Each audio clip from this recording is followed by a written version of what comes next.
মহাজন বলেছে এই পার্থিব জগতে সংসারে যত কিছু ততই তোমাকে ভালোবাসবে।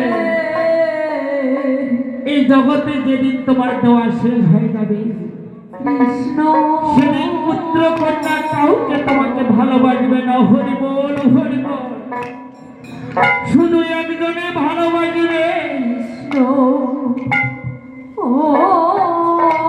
তিনি অন্তিম কাল পর্যন্ত থাকবে জীবের অপেক্ষায়।